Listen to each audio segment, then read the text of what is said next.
प्रसंग चल रहा है। भगवान कपिल देव जी माता देहूति को उपदेश कर रहे हैं। स्त्री में यदि जो आसक्त हो गया तो अगला जन्म उसका पक्का हो गया, स्त्री ही होगा।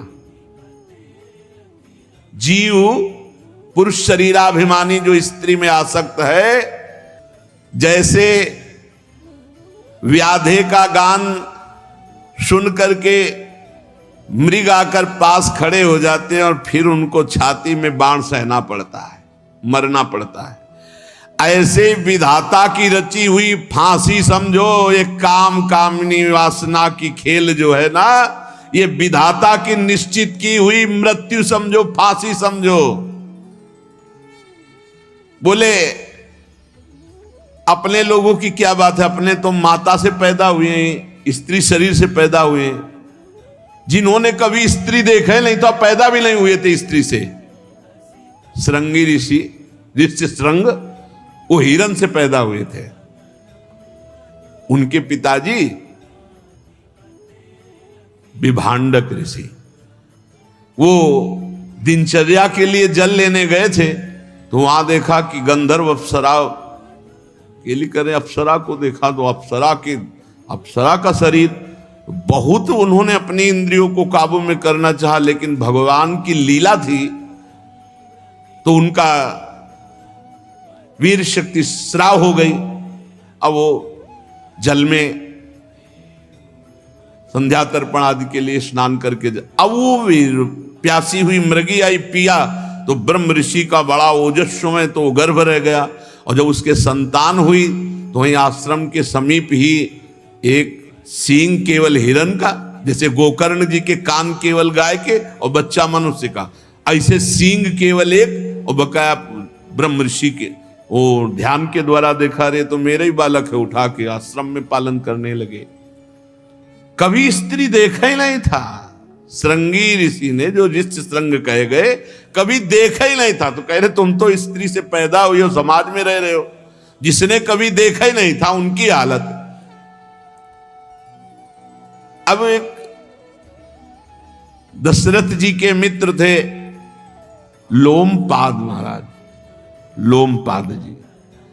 अब उनके जो पुत्री थी वो चक्रवर्ती सम्राट अयोध्या नरेश महाराज दशरथ की पुत्री शांता, दोनों में मित्रता थी कि प्रथम संतान जो होगी वो दे दे। तो प्रथम संतान ये युवावस्था को प्राप्त हो गई थी और अकाल पड़ गया राज्य में। तो ब्रह्म ऋषियों से पूछा कि अकाल ये सूखा पड़ गया, इसका कैसे निराकरण हो। तो उनका एक ही उपाय है, आप राज पदवी से हटो। आप राज पदवी पे बैठोगे तो 12 वर्ष तक अकाल ही रहेगा। और राज पदवी पे विभांडक ऋषि के पुत्र श्रृंगी ऋषि को विराजमान करो और अपनी पुत्री का पाणी ग्रहण संस्कार करके अभी वर्षा हो जाएगी। तो उनका जगत रक्षा के लिए, प्रजा रक्षा के लिए मैं ऐसा अवश्य करूं। बोले नहीं, बहुत कठिन है। बोले ब्याह हो ही नहीं सकता। बोले वो इस विषय शून्य है, उनको पता ही नहीं है संसार का राग रंग। और विभांडक ऋषि उनको महान तप में संलग्न किए हुए हैं। तो ब्राह्मणों से कहा फिर क्या हो। तो बोले पहले उनके अंदर काम संस्कार तो डाले जाएं, संस्कार ही नहीं है काम के, तो ब्याह का मतलब क्या होगा। बोले ऐसे ब्रह्म ऋषि की संतान में काम संस्कार कोई खिलवाड़ है। तो बोले खिलवाड़ तो नहीं, पर हो सकता है राज्य की प्रसिद्ध जो गान करने वाली वैश्याएं हैं, नृत्यांगनाएं हैं, उनको बुलाया जाए और अच्छी धनराशि दी जाए और वो काम कला में प्रवीण होती, वो जाके संस्कार डालें। अब बुलाए गई तो बड़ी प्रवीण सब एक से एक। जीव ही श्रृंगी ऋषि के बाद सबने कान पकड़ लिया, महाराज भस्म करवाना चाहते हो। उनके पिता एक सेकंड में जल लेंगे, वो कहेंगे जाओ तो बस हो गया, हम सब ढेर हो जाएंगे। हाथ जोड़ा महाराज ने कि हमारी और सारी प्रजा के जीवन की बात है। तो उनका महाराज है तो बहुत कठिन, प्राणों की बाजी लगा दूंगी आपके लिए, पर हमारे लिए व्यवस्था की जाए जैसी हम चाहते हैं। बोले हाँ। बोले 1 योजन मतलब 4 कोस की नाव और उसमें पूरा आश्रम का निर्माण, ऐसा न दिखाई दे कि नाव चल रही है, और पूरा आश्रम, और उसमें 50 नवयुवतियां और सब कलाओं में प्रवीण, सुंदर एकदम ऐसे। और जो वयोवृद्धा प्लान बनाई थी उसकी जो पुत्री थी बड़ी प्रवीण थी, उससे कहा जान की बाजी लगा के जाना और श्रृंगी ऋषि को ये खवाओ ये पियाओ ऐसे ऐसे। वहां गुप्तचर लग गए राजा के, पता चला हफ्ते में एक बार श्रृंगी ऋषि के पिताजी विभांडक ऋषि जाते थे कंदमूल फल लेने। अब 2-4-10 घंटा तो लगते ही थे, इधर फल उधर फल, कोई एक बगीचा थोड़ी सेव का कि तोड़ के ले आए। सूचना मिली, गए, बहुत डरती हुई भगवान को प्रणाम करके कि भगवान क्षमा करना, संपूर्ण देश की रक्षा के लिए राजा की आज्ञा से मैं ऐसा करने जा रहा हूं, यद्यप बड़ा अमंगल कार्य है किसी ऋषि को उसके मार्ग से। अब वहां आश्रम की मर्यादा की जो ऋषि आते, ऋषि मुनि आते, तो उनको सिखाया गया था श्रृंगी ऋषि को खड़े होकर के आदर करना, आसन देना, अर्घ देना, जो भी कंदमूल फल है वो पवाना, सम अवस्था के हैं तो गले लगाना ऋषियों की। और उसको स्पष्ट उस बूढ़ी वैश्या ने सिखा दिया था ऋषि के द्वारा दिए हुए ना आसन पे बैठना, क्योंकि भस्म हो जाओगी। वो सब सच्चे महापुरुष हैं, अगर उनके द्वारा दिया आसन तो तुम्हारे सारे के सारे सुकृत नष्ट हो जाएंगे, आयु नष्ट हो जाएगी। उनके द्वारा दिया हुआ कोई अतिथि स्वीकार मत करना, आतिथ्य स्वीकार मत करना। गई जे भी गए सो खड़े हो गए। वो तो नई अवस्था, एक सिंह, बड़े देव स्वरूप सुंदर। उन्होंने कभी स्त्री देखे नहीं था, उन्होंने सोचा ऋषि आ रहे, वो आए।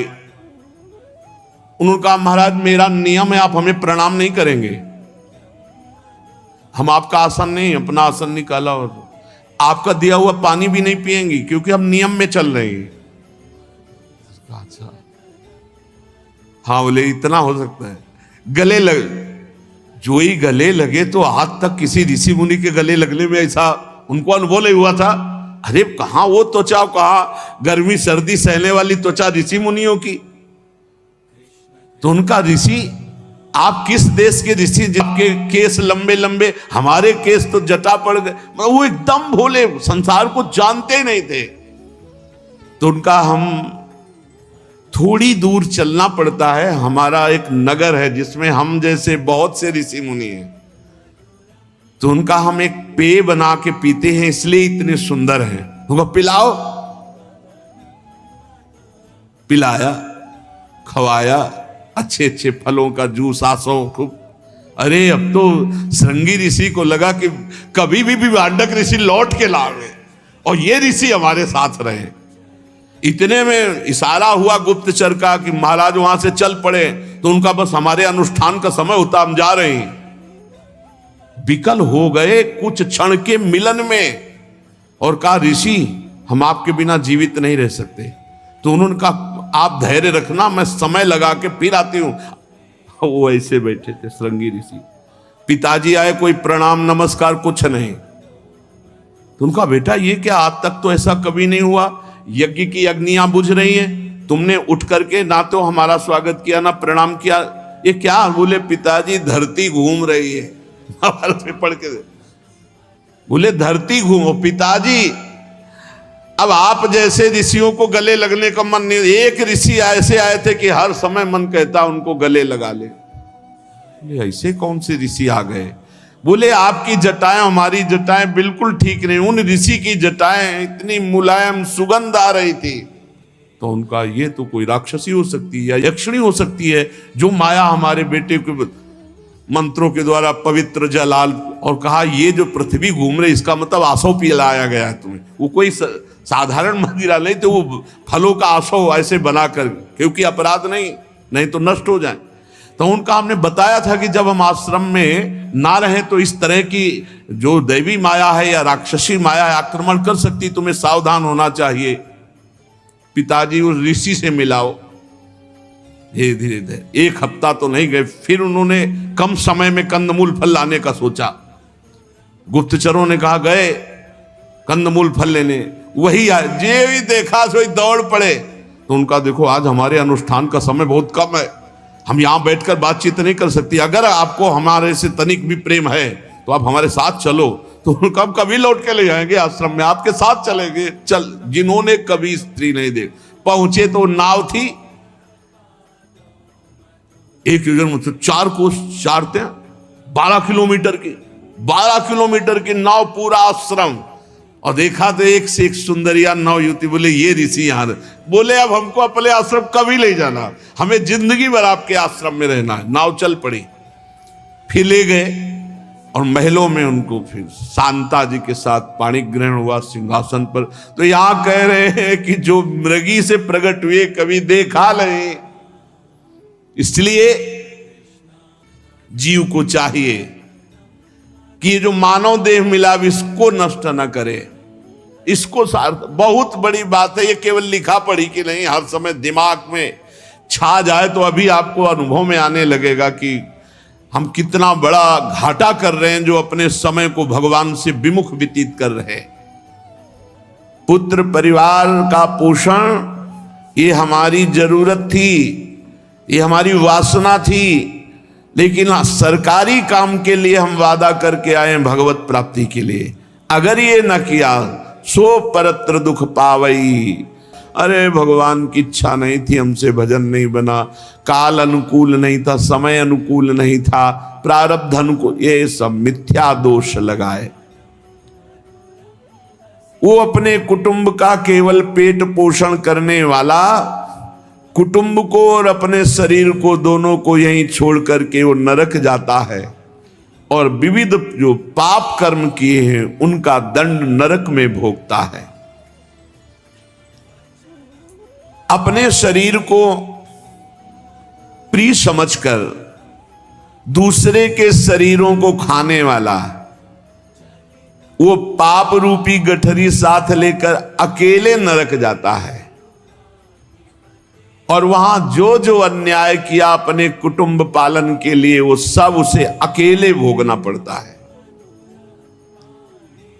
नाना प्रकार के दंड भोगकर व्याकुल जब हो जाता है, सारा पाप जब उसका धुलता है नरक में, कुछ रह जाता है, तो उसको फिर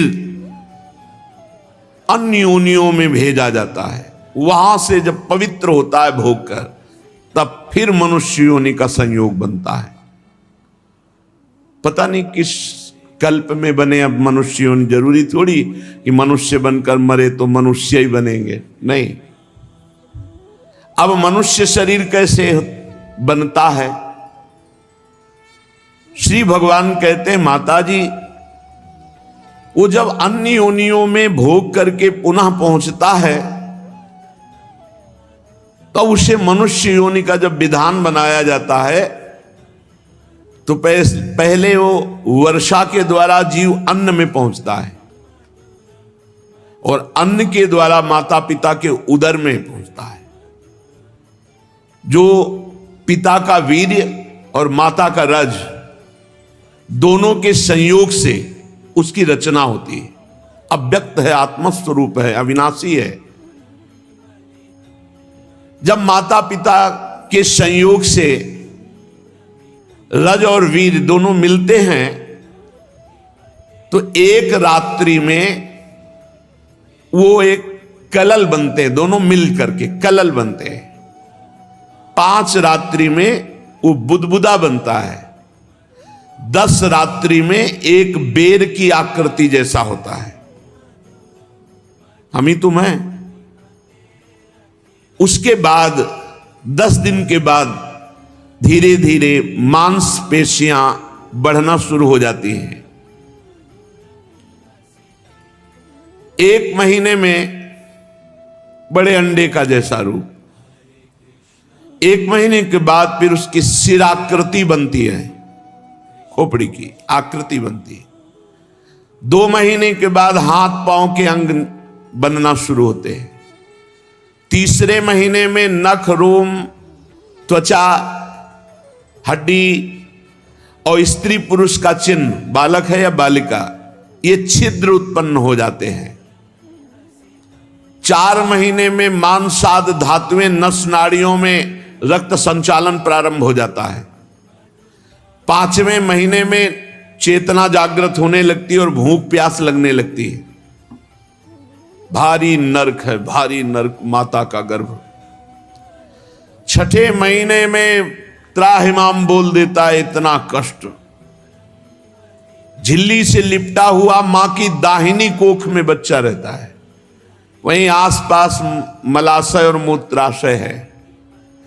उस समय माता को खट्टे चरफरे वस्तुएं पाने का शौक होता है, हर माता को खट्टी चीजें पाने का।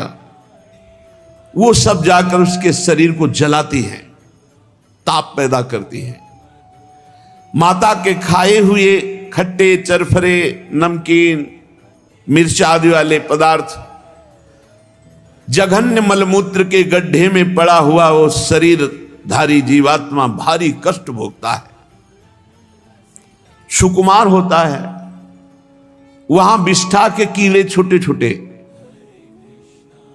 उसके अंग प्रत्यंग को नोचते हैं, भारी क्लेश, इतना क्लेश कि क्षण क्षण में उसे मूर्छा आती है।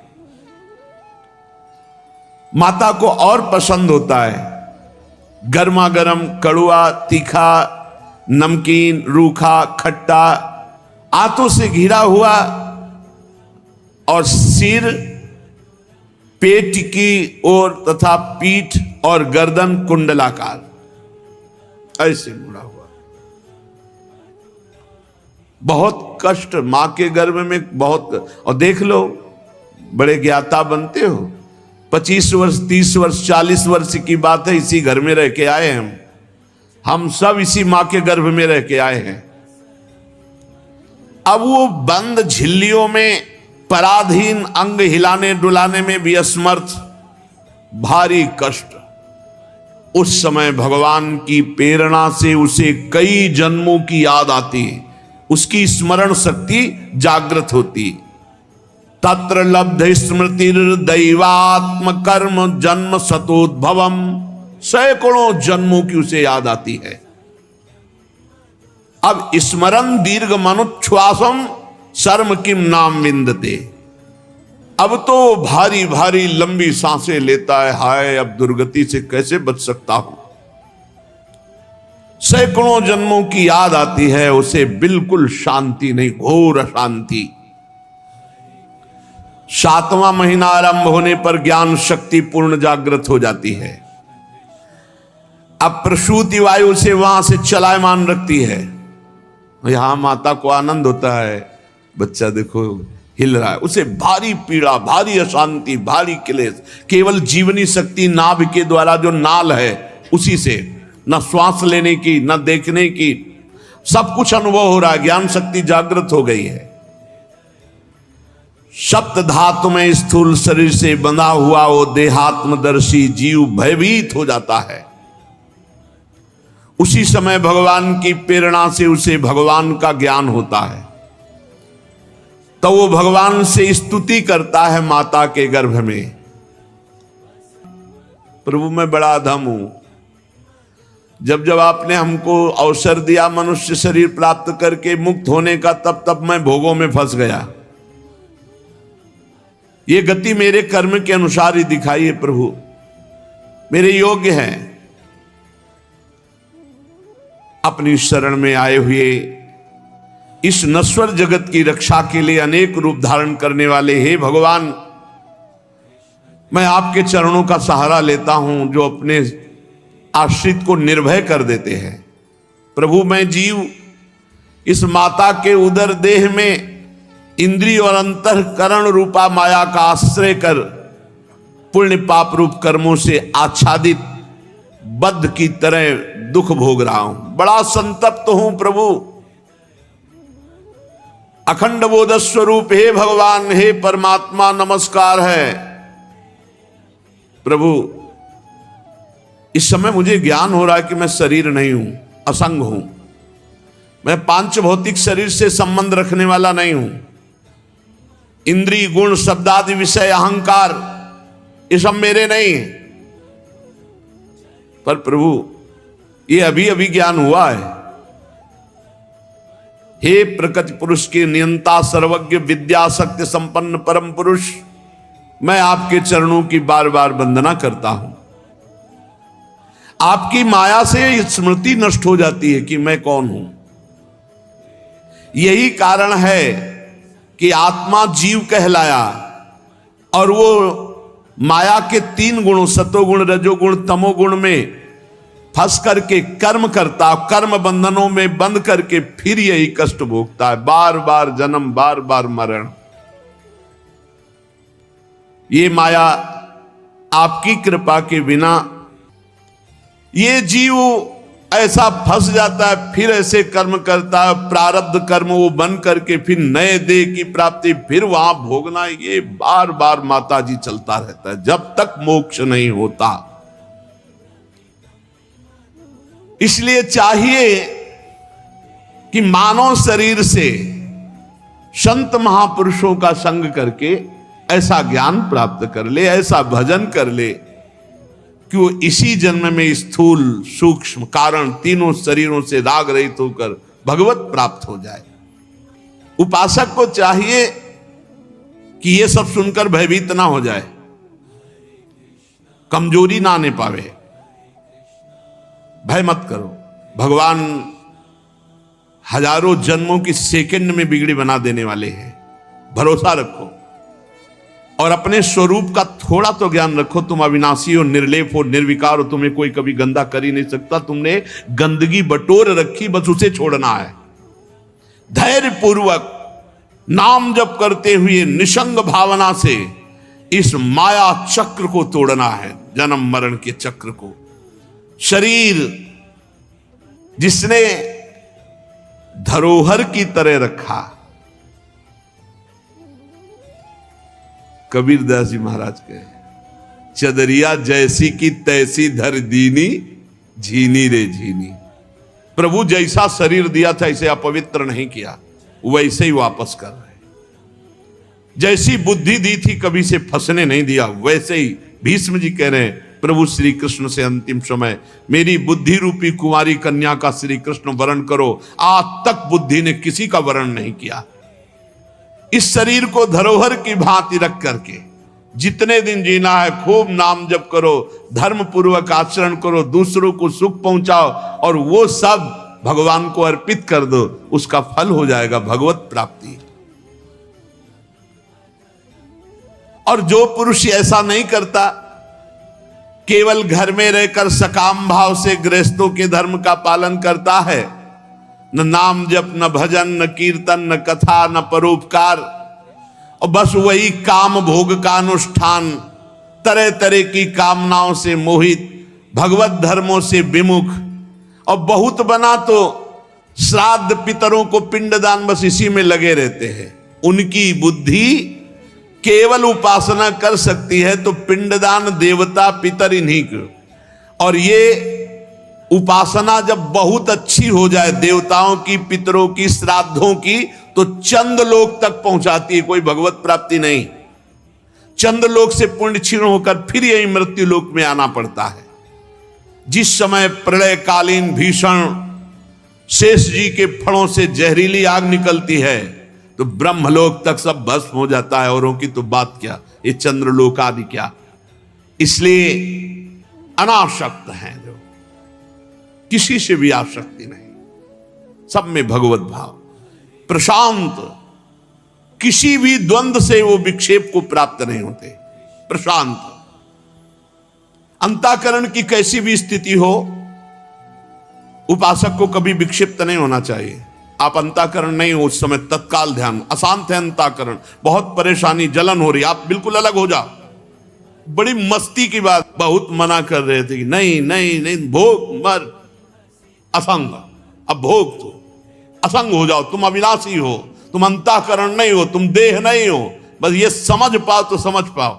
यही समझ आ गई तो हर परिस्थिति में प्रसन्नात्मा, ब्रह्मभूता प्रसन्नात्मा। भोग मना कर रहे थे, शास्त्र मना कर रहे, गुरुजन मना कर, नहीं वही रास्ता चयन, भोग जल, असंग, दृष्टा मात्र, जैसे आग लगी दूर से हम देख रहे हैं, हम नहीं जल रहे, प्रशांत। ये स्थिति तभी आएगी जब स्वरूप का ज्ञान होगा, नहीं तो नहीं आएगी। मान होने में हर्ष होगा, अपमान होने में शोक होगा, निंदा में शोक होगा, स्तुति में हर्ष होगा, ये द्वंद्व बने ही रहेंगे। द्वंद्वातीत आपका स्वरूप है, अंतःकरण द्वंद्वातीत नहीं है। अंतःकरण तभी सम होगा जब आप अपने स्वरूप को जानोगे, तो साक्षी मात्र रहने से वही प्रभाव अंतःकरण में पड़ेगा और सम हो जाएगा। अंतःकरण सम होना साक्षात भगवत प्राप्ति हो जाना है। कोई भी द्वंद अंतःकरण में प्रभाव ना डाले, चाहे मान हो, चाहे अपमान हो, निंदा हो, स्थिति हो, लाभ हो, हानि हो, सुख हो, दुख हो, या मृत्यु ही क्यों ना आने वाली हो, कोई भी हलचल न पैदा हो। यह सिद्ध पुरुष का लक्षण है। शुद्ध चित्त, निरंतर भजन करने से चित्त शुद्ध होगा, कोई और साबुन नहीं है। बड़ी कृपा है जिनको ये दिमाग में ये बात बैठ गई कि हर समय नाम जप करना है, हमें हर समय नाम जप करना है। नाम जब पकड़ लिया तो चित्त शुद्ध हो जाएगा, आपको द्वंद्वों की सहने की सामर्थ्य प्राप्त हो जाएगी, आप अनासक्त सब हो जाएगा। नाम जप, निवृत्ति, सब हो रहा है पर कहीं अच्छा नहीं लग रहा। अच्छा लग रहे हैं केवल प्रभु। हो रहा है पर कहीं आसक्ति नहीं है, क्योंकि पता है सब मायाकृत है। अनासक्त, ममता रहित, अहंकार शून्य, ऐसा पुरुष भगवत प्राप्त होता है। ये पिंडदान, देवताओं का, श्राद्धों का, ये चंद्रलोक जाते हैं, देवलोक जाते हैं, लेकिन यहां से लेकर के ब्रह्मलोक तक आवागमन चक्र है। आ ब्रह्म भुवनान लोकान पुनरावर्तिनो, अर्जुन भगवान कह रहे हैं। काम बनेगा भगवत धाम जाने से, भगवत प्राप्ति से। परमानंद स्वरूप पुराण पुरुष पर ब्रह्म में जब तक लीन नहीं हुआ जा सकता, तब तक बात नहीं बनती। लीन का मतलब है तन्मयाहा, भगवान के चिंतन में, भगवान के मनन में डूबो। जिनका चित्त इस लोक में आसक्त है और जो कर्मों में श्रद्धा रखते हैं, वेद के द्वारा कहे हुए काम्य कर्मों का अनुष्ठान करते हैं, उनकी बुद्धि रजोगुण से युक्त हो गई है, इसलिए वो भगवत प्राप्ति के मार्ग को नहीं समझते हैं। वो केवल इन देवता का पूजन, इन देवी का पूजन, पितरों का पूजन, श्राद्ध का पूजन ऐसा करते हैं, और वो केवल धर्म, अर्थ और काम के परायण होते हैं। उनको मोक्ष या भगवत प्राप्ति से कोई मतलब नहीं होता। जिनके महान पराक्रम अत्यंत कीर्तनीय है, भवभयहारी भगवान श्री कृष्ण की कथाएं इनको अच्छी नहीं लगती, आराधना इनको अच्छी नहीं लगती, क्योंकि ये केवल अर्थ काम के गुलाम होते हैं। इनकी आराधना बस श्राद्ध, पितर, देवी देवता जो हमारी कामनाओं की पूर्ति कर दें, कोई मोक्ष धर्म या भगवत प्राप्ति की ऐसी कोई आकांक्षा नहीं होती, जो अज्ञानी जन है। भगवान कह रहे हैं हाय, भगवान कह रहे हैं हाय विष्ठा भोजी कुकर शुकर आदि जीवों की विष्ठा चाहने के समान, जो भगवान की प्राप्ति को छोड़कर नाम जब, भगवत कथा, कीर्तन आदि जो भगवत प्राप्ति का भाव है, इसको छोड़कर जो संसार के भोग मांगते हैं, तो जैसे प्रहलाद जी ने नरसिंह भगवान से कहा कि भगवान हमको तो परम पद आपका नहीं चाहिए, क्यों? हमें आपकी लीला कथा सुनने को मिलती है, आपका नाम जपने का अभ्यास है, आपका चरणामृत पीते हैं, आपके आश्रित, मुझे आपका आशीष नहीं चाहिए, हमें आपका आशीर्वाद चाहिए इन भूले हुए जीवों के लिए, इनको भगवत प्राप्ति होनी चाहिए। हम तो आपकी लीला कथा चरणामृत के बल से माया पर विजय प्राप्त कर लेंगे। भगवान ने कहा लिवा लो जिनको, अभी हम बैठे सीधे वैकुंठ भेज देंगे। पूरे नगर में कोई भी वैकुंठ जाने के लिए तैयार नहीं हुआ। बूढ़े बूढ़े थे, उनको भी कहा कि भगवान नरसिंह भगवान कह रहे चलो वैकुंठ। अभी क्या है, अभी लड़का नादान है, पूरी संभाल नहीं पाएगा, भगवान से कह दो कुछ दिन का समय दें, तो फिर कोई तैयार नहीं हुआ। एक सूकरी मिली, सूकरी से कहा तेरा जीवन कितना घृणित है, चल वैकुंठ चल, भगवान संतों से सुना है। तो सूकरी ने कहा वैकुंठ में मिलता जो यहां खा रहे हैं? बोले नहीं। बोले भी नहीं जाना वैकुंठ। बोले हाय विष्ठा भोजी सूकर जैसे विष्ठा ही चाहता है, ऐसे जो मनुष्य जीवन प्राप्त करके भगवान का नाम जब, भगवान की कथा, भगवत सेवा, जो भगवत प्राप्ति का हेतु है। इनको छोड़कर, भगवत प्राप्ति की चाह छोड़कर जो भोगों को मांगता है वो ऐसे ही है जैसे विष्ठा भोजी सूकर कुकर विष्ठा मांगे। गर्भाधान से लेकर अंत्येष्टि क्रिया तक सब संस्कारों को विधि पूर्वक करने वाले सकाम कर्मी सूर्य से दक्षिण की ओर पितृयान धूर्म मार्ग में प्रीतिश्वर आर्यमा के लोक में जाते हैं और फिर पुनः मृत्यु लोक में लौटते हैं। इनका कल्याण नहीं होता, ये भगवत प्राप्त नहीं होते। ध्यान दीजिए, जो गर्भाधान से लेकर अंत्येष्टि संस्कार तक बिल्कुल शास्त्र सम्मत होते हैं, वो केवल पितृयान में जाते हैं। भजन नहीं करोगे तो कोई दूसरी ऐसी साधना नहीं जो भगवत प्राप्ति करा दे। जैसे लोग बोलते हैं हम मर गए हैं, वो तो अंत्येष्टि क्रिया में पिंडदान में सब करने से उनको भगवत प्राप्ति हो जाएगी। अरे जिंदा में कहा कि नहीं हो जाएगी। गर्भाधान से लेकर अंत्येष्टि क्रिया तक अगर भजन नहीं हुआ भगवान का तो अन्य कोई साधन भगवत प्राप्ति नहीं कराएगा। हाँ, अब यह है कि उनके लिए भागवत अनुष्ठान करो, खूब नाम जप करो, उनको देओ तो उनका कल्याण हो जाए, भगवान की कृपा। पितृलोक में जाते हैं, अपने पितरों के साथ क्षुद्र भोग भोगते हैं और जब पुण्य क्षीण होते हैं तो फिर आकर इसी मृत्यु लोक में गिरना पड़ता है। भगवान कह रहे हैं गिरना पड़ता है, इसी लोक में विवश होकर जन्म लेना पड़ता है। इसलिए माताजी परम कल्याण के लिए, परम मंगल के लिए, परम सुख के लिए एकमात्र श्री भगवान के चरणों का भजन। तुम श्री भगवान के गुणों का आश्रय लो, भक्ति के द्वारा मन वाणी शरीर से भजन करो। भगवान श्री कृष्ण के प्रति किया हुआ थोड़ा सा भक्ति योग भी संसार से वैराग्य और ब्रह्म साक्षात्कार रूप ज्ञान की प्राप्ति करा देता है। इसलिए भगवत स्वरूप जब तक सारा संसार नहीं दिखाई देता तब तक सच्ची भक्ति का स्वरूप प्रकाशित नहीं हुआ। वासुदेवा सर्वम, सब मेरे प्रभु। खत्म खेल।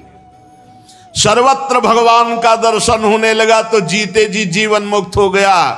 वही संग रहित समान रूप, दोष और गुणों से रहित, महिमा में आरूढ़, ब्रह्म साक्षात्कार किए हुए महापुरुष है जिसको सर्वत्र भगवान की अनुभूति।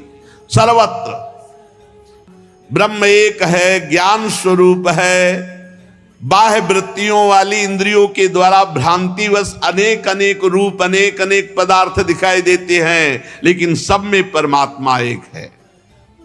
माता जी, योगाभ्यास के द्वारा एकाग्र चित्त से, असंग बुद्धि से ऐसा दर्शन होता है, ऐसा अनुभव होता है।